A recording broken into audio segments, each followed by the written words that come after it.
I gave a copy of that book to a friend of mine in New York who gave a copy to a friend of hers who was part of that despicable, paltry minority of mankind who had never heard of me. And when she gave the book back to my friend, she said, "Is he gay?" And my friend said, "No." And she said, "Is he English?"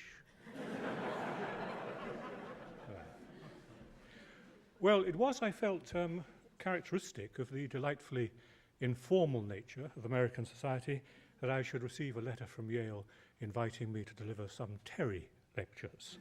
I mean, I had, of course, been long accustomed to the instant first name nature of American culture, but this long-range intimacy nevertheless came as something of a surprise. I began to wonder whether these lectures, when they were delivered by Carl Jung, were affectionately known as the Charlie lectures, to be changed later, when the speaker was Margaret Mead, of course, to the Maggie lectures. Anyway, I feel that something is demanded of me in return for this spontaneous show of geniality, so I insist that while I'm here in Yale, I should not be known as Professor Eagleton, but as Dr. Eagleton. Let no one claim that we Brits don't know how to unbend. My delight in this informality was tempered rather quickly as I read on in the letter to discover that the Terry lectures were traditionally devoted to two subjects I know embarrassingly little about, namely science and religion. I have, however, never allowed ignorance to deter me from anything, which is why I stand before you today, though I must confess that I did begin my intellectual career as an incurably amateur species of theologian in those heady post-Vatican II days in which anyone able to pronounce skillibics or to wonder aloud whether Coke and hot dog might do just as well for the Eucharist was instantly drafted onto the editorial board of some opaque journal based in Nijmegen. All I can claim in this respect, alas, is that what I think I may know just about enough theology to be able to spot when someone like Richard Dawkins or Christopher Hitchens, a couplet I shall henceforth reduce for convenience to the solitary signifier Ditchkins, is talking out of the back of his neck. I should also add that the only kind of theology I don't know much about is Christian theology. I mean, I don't know anything about any other theology. The only kind of theology I don't know much about is Christian theology, and therefore I shall confine my discussions in these lectures to that. Much as I dislike speakers who go on interminably about their personal experience in very large capital letters, a personal word is scarcely avoidable here. I was brought up in a conventional Roman Catholic family of Irish provenance in working class England, and imbibed in my childhood a set of Baroque and Hermetic doctrines which, so I was astonished to discover later, were supposed to have some sort of bearing on human existence.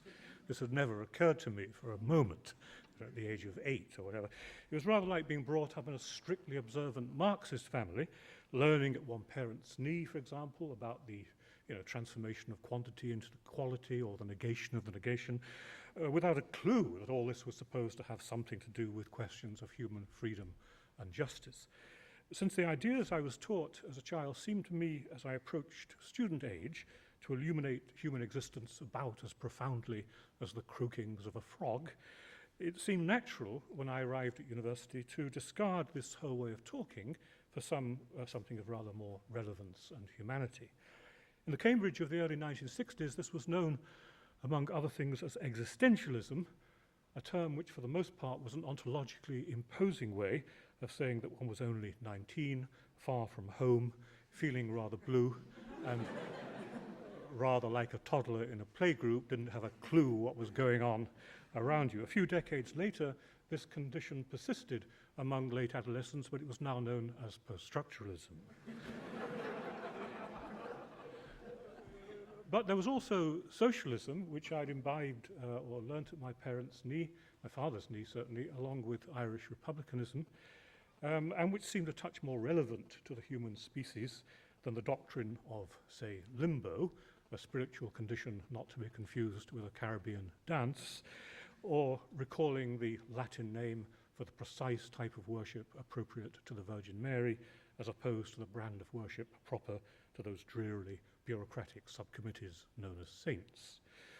Things, however, didn't prove quite so simple, for no sooner had I arrived in Cambridge at an age when any reasonably sensitive, moderately perceptive person would have rejected for the nonsense it largely was, what I'd learnt at school, than the Second Vatican Council broke out, along with a version of the Christian gospel which seemed to me to make some rather more urgent human and political sense, which cost you something to turn down. I mean, you might turn it down, but you couldn't just turn it down on the cheap, like so many versions of Christianity.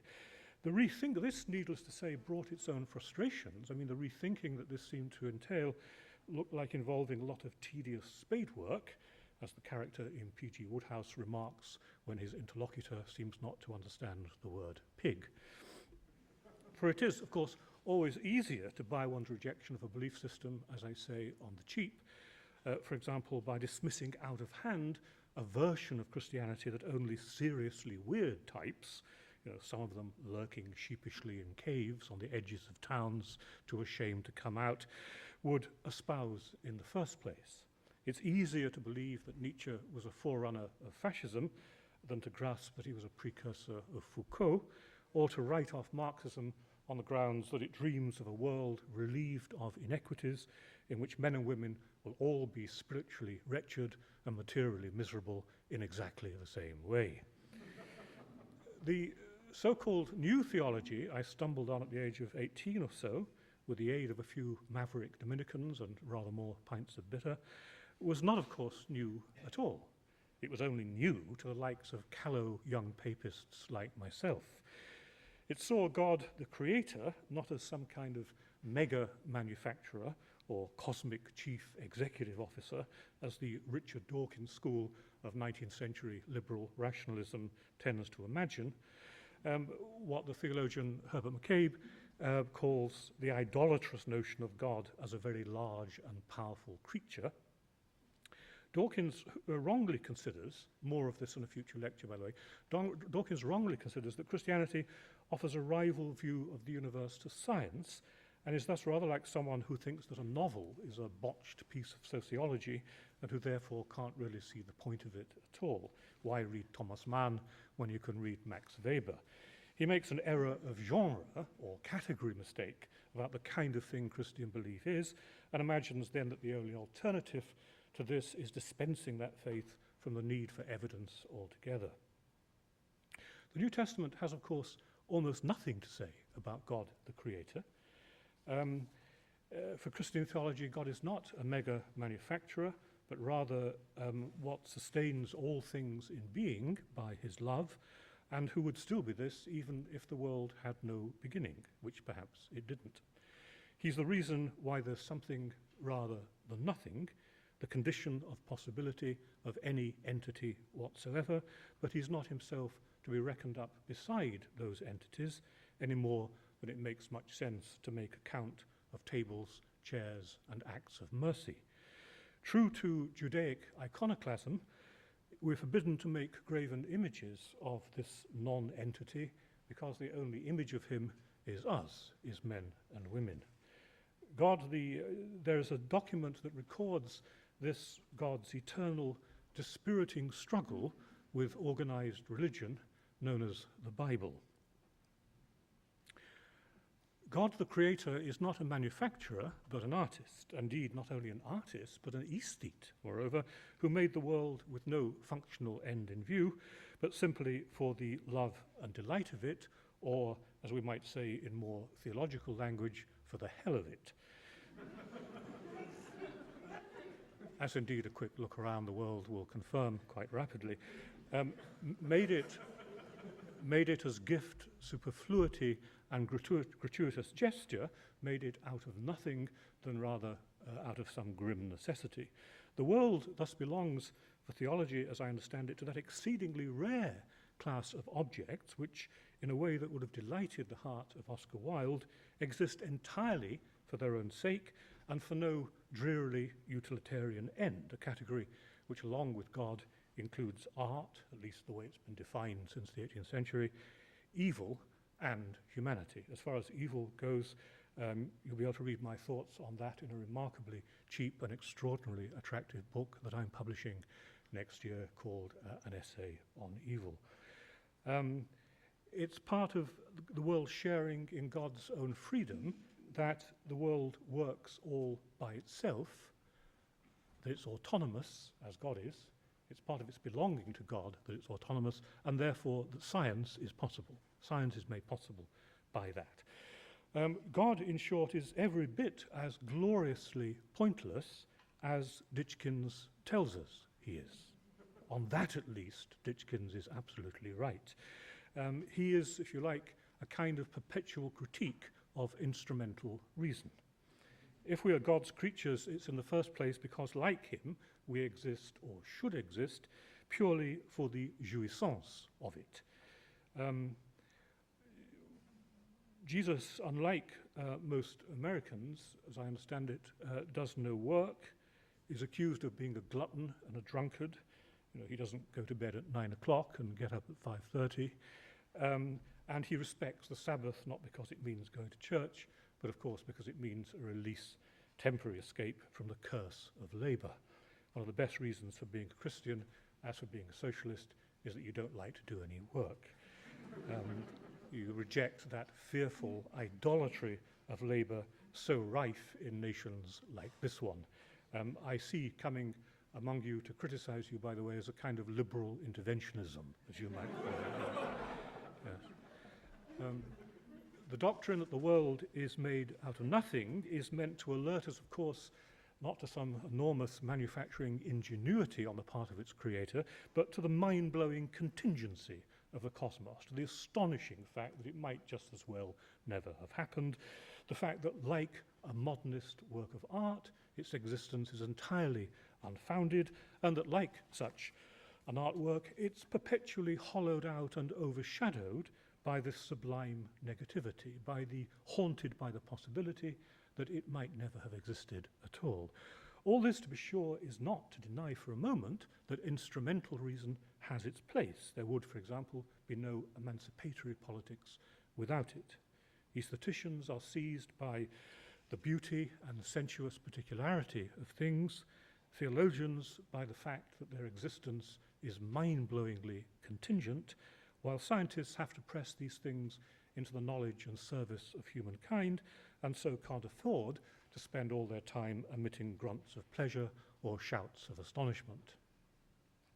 This self-delighting energy known as divinity, which is entirely without point or function, which stands in no need of justification before some grim-faced tribunal of utility or duty or Geist or production or history or teleology, this fullness of life is of course what we know under another description as morality, that is to say, basically having a good time. Morality meaning, of course, having a good time, in contrast with the Kantian view that if it feels nice, then it can't be good. I mean, I'm admittedly simplifying the critique of practical reason a little here, but as you may have noticed, but nevertheless the point might stand. The morality Jesus preaches is reckless, extravagant, improvident, over the top, a scandal to utility and a stumbling block to real estate agents. Give away your coat as well as your cloak, turn the other cheek, love those who insult you, walk the extra mile. This is probably, of course, because he thought the end of the world was just round the corner, which turns out to have been rather a grave miscalculation. Jesus' sense of history was a little awry. In any case, it's not the kind of morality one associates with chartered accountants or oil executives. Because God is transcendent, that's to say, because he doesn't need humanity and made us just for the hell of it, he's not neurotically possessive of us, but is able to let us be. And the word for this is freedom, which is where, of course, for Christian theology, as I understand it, we belong to him most deeply. He is the ground of our freedom and not the obstacle to it. It's our dependence on him that allows us to be self-determining, as it's our dependence on language or history or culture or other people which allows us to come into our own. This non-God or anti-God who hates burnt offerings and acts of pious self-righteousness tells us that he's the enemy of idols, fetishes, and graven images of all kinds, gods, churches, burnt offerings, the stars and stripes, nations, sexuality, ideologies, and the like. You shall know him for what he is when you see the hungry being filled with good things and the rich being sent empty away.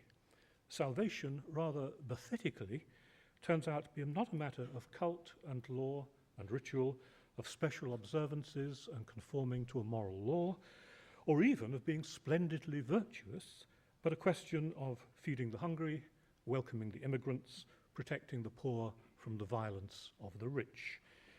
Astonishingly, we're saved, according to this theology, not by a special apparatus known as religion, but by the quality of our everyday relations with each other. As Charles Taylor has pointed out, Christianity, not the French intelligentsia, invented the concept of everyday life, and it's all very everyday. There's nothing heroic about the New Testament at all. Jesus is a sick joke of a Messiah.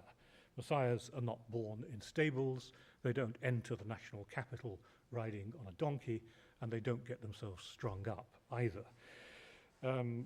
Christianity is all rather disappointingly quotidian, materialist, unglamorous, and prosaic. From the viewpoint of Jewish tradition, a murdered Messiah is an absolute outrage, as much a contradiction in terms as military intelligence or Alabama haute cuisine. The whole cumbersome paraphernalia of religion is to be replaced by another kind of temple, that of the murdered and transfigured body of Jesus. And this body is dedicated in particular to the outrage of the Zealots and the Pharisees and the Republican right wing of all ages, is dedicated in particular to those losers, deadbeats, riffraff, and colonial collaborators who are not righteous but flamboyantly unrighteous, who live either in chronic transgression of the Mosaic law or who, as Gentiles, fall outside it. These men and women are not being asked to bargain their way into God's favor by being remarkably respectable and well-behaved. Scandalously, we're told that God loves them anyway in all of their wickedness and unregeneracy, and it's this which unlocks that lethal deadlock of the law and desire, which Lacan calls the real. The answer to the death drive, to what's seriously awry with us, the death drive, our greed for self-destruction, is love. Love is the answer to the real, as it were. Jesus' message is that he's on the side of these people despite their viciousness, that the source, that source of erotic, exuberant, humorous, self-delighting, inexhaustible life that he calls his Father is neither judge, patriarch, accuser, or superego, which is, of course, the satanic image of God, the God that we so much need, who's going to punish us, God as Satan or adversary, but lover, friend, comrade, fellow accused, and counsel for the defense, and that they're being called upon to do absolutely nothing other than acknowledge this fact in that act of loving assent which is known as faith. His mercy and forgiveness are ruthlessly unforgiving powers which break violently into our protective, self-rationalizing little spheres, smashing our sentimental illusions and turning our world brutally upside down. In Jesus, the law is revealed to have been all along the law of love and mercy, which we find terrifying to accept, so we insist that it's not that at all, but a kind of superego. And God is disclosed not as some Blakean nobo-daddy, but as a helpless and vulnerable animal, the flayed and bloody scapegoat of Calvary, which is now the true signifier of the law. Which is to say, in other words, that those who are faithful to the law of justice and comradeship will be done away with by the state. As Herbert McCabe pithily puts it, if you don't love, you're dead, and if you do, they'll kill you.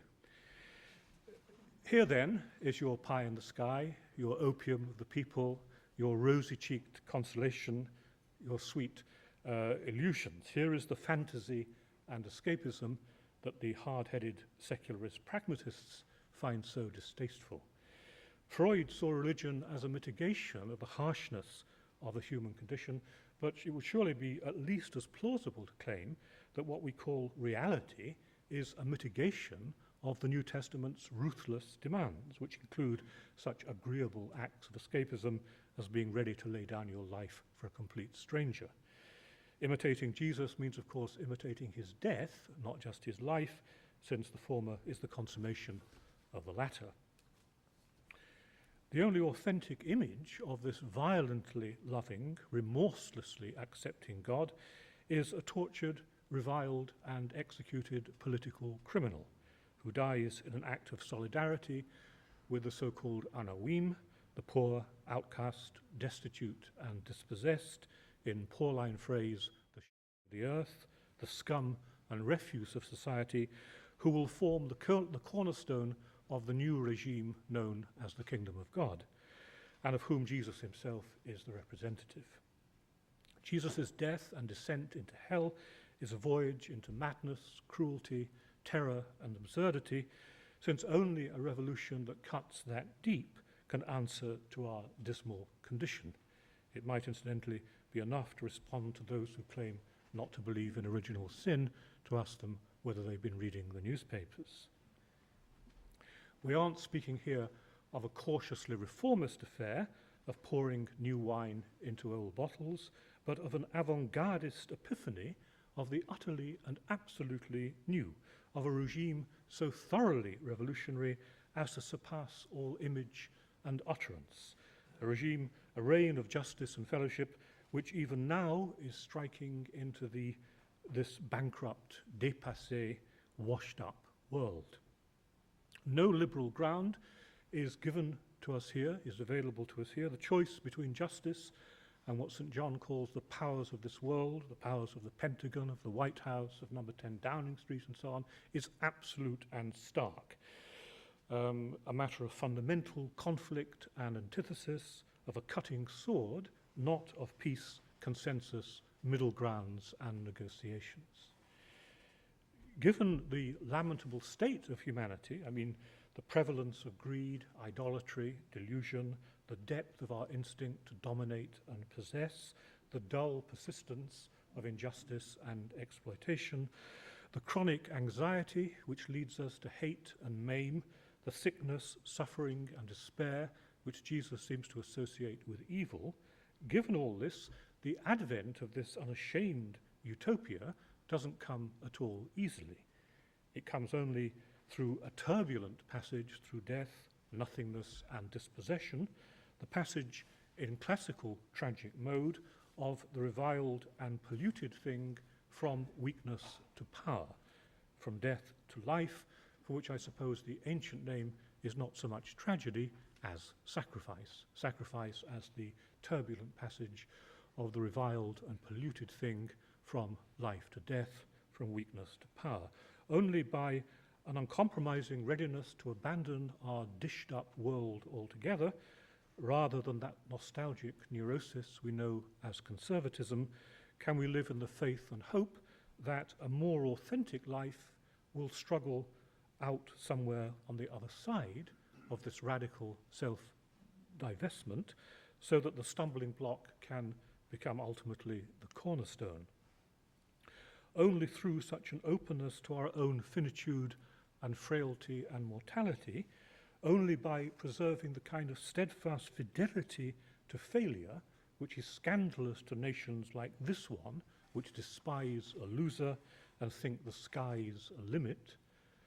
You know, yes, you can, yes, we can. Yes, we can what, by the way?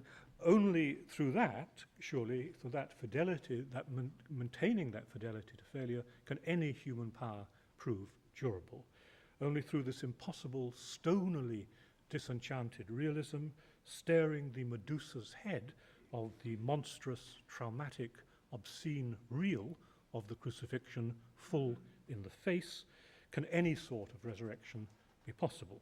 Only by accepting this as the very last word, seeing everything else as so much sentimentalist garbage, ideological illusion, false utopia, bogus consolation, ludicrously upbeat idealism, only then may it perhaps not prove to be quite the last word after all. The New Testament is a brutal destroyer of human illusions. If you follow Jesus and you don't end up dead, it appears you have some explaining to do.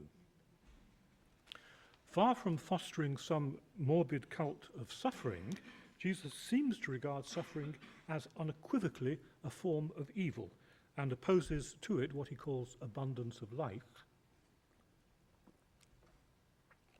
which is to say what the gospel calls eternal life, life at its most fully and richly human, intoxicated with its own high spirits and self-delight. Jesus is, of course, remarkably laid back about sexuality as well, unlike those millions of his disciples who can talk or think of hardly anything else, and who therefore have that much in common with the pornographers they run out of town. In fact, there's hardly anything about sexuality in the New Testament at all, which is no doubt one reason why the Gospels aren't taught on cultural studies courses. It's just not that important. Sin, Thomas Aquinas claims, has so distorted our emotional natures that we're unable to enjoy sex as we should. If by sin one means, as I suppose Paul means by the sins of the flesh, which of course has nothing to do with the supposed badness of the body, violence, aggression, envy, acquisitiveness, possessiveness, and so on, then that these damage our creaturely and affective life can scarcely be denied, and Aquinas, despite perhaps not knowing that much about sex at first hand, well, so we presume, is absolutely right. It's also worth adding that Jesus' attitude to the family is, of course, one of consistent and sometimes virulent hostility. He has come to break up those cosy little conservative settlements so beloved of American advertisers in the name of his mission, which will set one member of a family against another, and he seems to have precious little time for his own family in particular. Now, I wouldn't want to label this sort of account liberation theology. All authentic theology is liberation theology. Nor am I necessarily pressing it upon you as true, for the good reason that it might not be, although I should add that holding these views is an excellent strategy for anyone wishing to get rid of all their friends and colleagues at a stroke, provoking as they do irritation from the secular left and outrage from the religious right. Left-wing Christians are in dire need of dating agencies. But though this account may not be true, it is not, in my view, stupid, vicious, or absurd. To this extent, I believe it's worth speaking up for against those like Ditchkins, who, in a fine equipoise of arrogance and ignorance, assert that all religious belief is exactly of that kind, namely stupid and so on. I don't, however, imagine for a moment that Ditchkins would be much impressed by this account, since, for one thing, it's scarcely the conventional wisdom of North Oxford or Washington, D.C. It represents a version of humanity which is far more radical and ruthless than anything that Richard Dawkins would countenance with his eminently suburban, smugly sanguine trust in the efficacy of a spot of social engineering here and a dash of liberal enlightenment there. The view of the world I've just tried to lay out is not what one characteristically hears around North Oxford dinner tables or in the flesh pots of the American capital. Perhaps I should add that when Christopher Hitchens was still a humble Chris, he and I, being comrades in the same far-left political outfit, used to leaflet a car factory in Oxford together, but he has gone on to higher things, discovering in the process a degree of political maturity as a naturalized citizen of Babylon, whereas I have remained stuck in the same old political groove, a case of arrested development, if ever there was one. The antagonism between Ditchkins and those like myself, in other words, is quite as much political as it is theological. Where Richard Dawkins and I differ most fundamentally, I suspect, is not on the question of God, science, superstition, evolution, or the origins of the universe. Theologians are not in the least interested, qua theologians, in, say, whether a process as crude and blundering as evolution could have produced something as exquisitely complex as Henry James. You're supposed to laugh at that, but it doesn't matter. I get my travel expenses in any case, so it's quite all right. I don't want you to feel bad or embarrassed in any way about that. The difference between science and theology, as I understand it, or at least one of them, is over whether you see the world as a gift or not, and one can't resolve that difference just by inspecting the thing any more than you can deduce from looking at a porcelain vase that it's a birthday present. The difference between Ditchkins and radicals like myself also hinges on whether you accept that the ultimate signifier of the human condition is the tortured and murdered body of a political criminal, and what the implications of this are for living. I'll be saying in a future lecture that faith, Ditchkins seems not to realize, isn't, of course, in the first place a belief in that something or somebody exists, what I'll be calling the Yeti theory of faith, you know, are they out there or not, and if so, are they coming to get us, or do they have a superb indifference to us, but of course, a matter of commitment and allegiance. Faith is not, is something which might make a difference to the frightful situation you find yourself in, as is the case, say, with faith in fascism or socialism. It isn't in the first place a matter of signing up to a description of reality. It's in the first place performative rather than propositional. It is, as I understand it, not primarily a matter of signing on for the proposition that there exists somewhere a supreme being, but the kind of commitment made manifest by a human being at the end of his tether, foundering in darkness, pain, and bewilderment, who nevertheless remains faithful to the promise of a mysteriously transformative love, who somehow, per impossibly, manages still to believe that that in the end is the ultimate reality, despite all appearances to the contrary.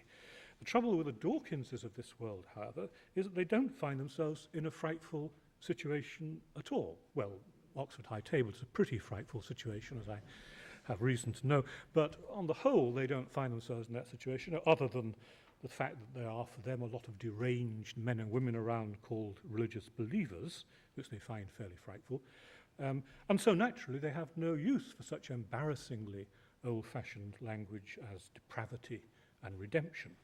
Even after Auschwitz, it would seem, there's nothing for them to be redeemed.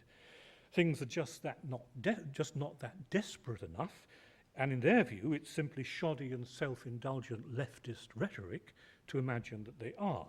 Your average liberal rationalist doesn't need to believe that despite the tormented condition of humanity, there might still, implausibly enough, be hope, since he doesn't believe in such torment in the first place.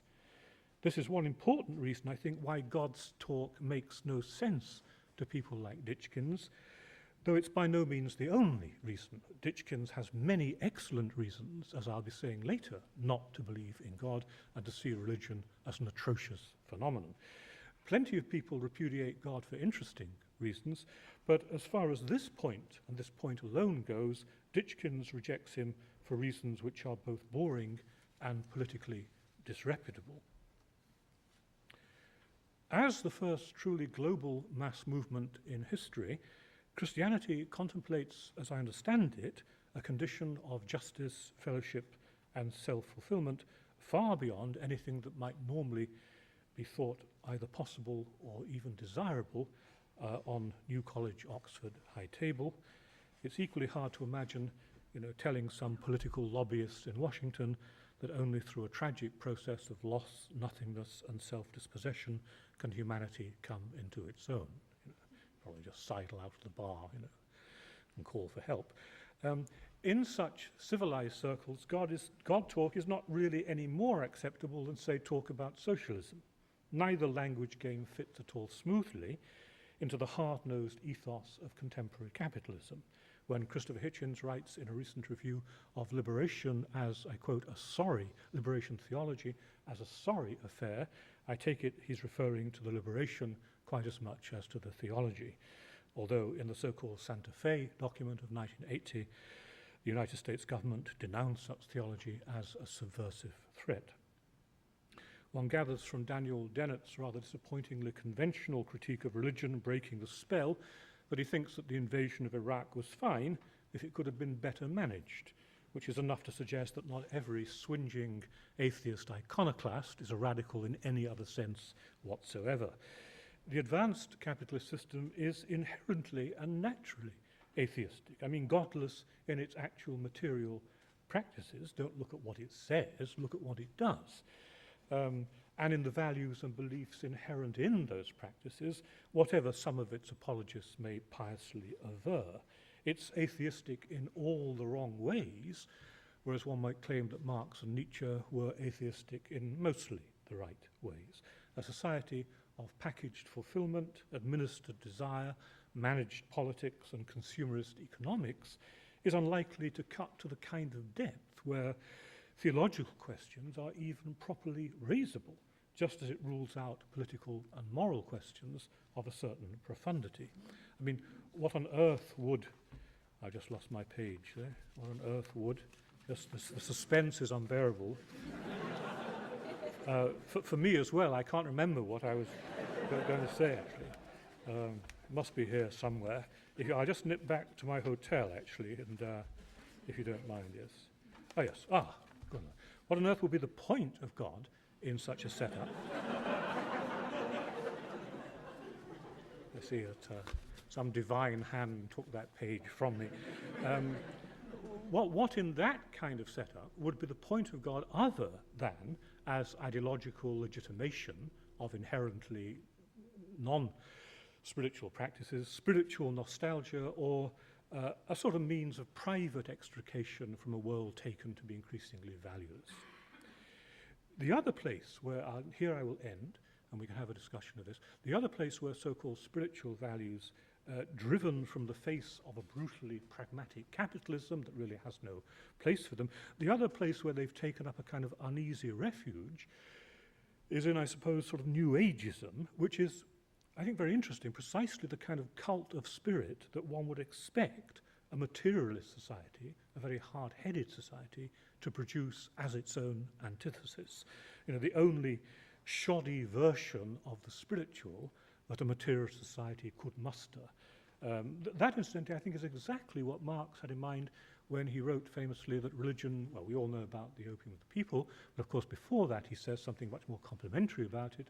He says it's the heart of the heartless world, it's the soul of soulless conditions, it is the opium of the people. Meaning, I think, that conventional religion as he knew it was just the kind of disembodied and impotently sentimental sort of understanding of the spiritual that one would expect from a hard-headed, heartless and soulless society. Romanticism is the flip side of utilitarianism, as indeed Marx himself comments. So it is today that those who are in every other sense worldly, cynical and hard-bitten, you know, Hollywood superstars, for example, reveal, when it comes to spirituality, a truly bottomless credulity. Nobody is more otherworldly than the worldly. Nobody more soft-centered than the hard-nosed. Spiritual matters for these people must naturally be as remote from their lawyers and agents and minders and drivers as possible in order to provide some sort of fantasy alternative to them. This is why people who are in every other respect mundane and streetwise believe that affairs on earth are being controlled by a spaceship hidden behind a cloud. They wouldn't believe that if they only had $38 in the bank. One thinks, for example, of obviously the case of Madonna and Kabbalah. I won't go into that except to confess, and I hope this won't go beyond these four walls, that I did once, actually, many years ago, sleep in Madonna's bed. She wasn't in it herself. Anybody who wishes to approach me and find out the rest of that story for a very small and inconsiderable fee, please do so after this lecture is over. In other words, money is a great breeder of unreality, is a great germinator of fantasy, as Marx so brilliantly sees. It's not at all materialistic and sort of prosaic. It's something extraordinarily exotic and extravagant. The idea that spirituality is about visiting the sick or fighting injustice would no doubt strike these Kabbalists and necromancers and chiropractors of the psyche as intolerably trivial. I have, I'm afraid, not even got on to Christianity Foul, which was by far the most interesting bit of my lecture. Remember, it was supposed to be about Christianity Fair and Foul, for those of you who bothered to read the poster. But I think, alas, I will have to stop. There will be a great deal of foulness on Thursday, I can assure you, at the lecture. But now I think we have some time for discussion.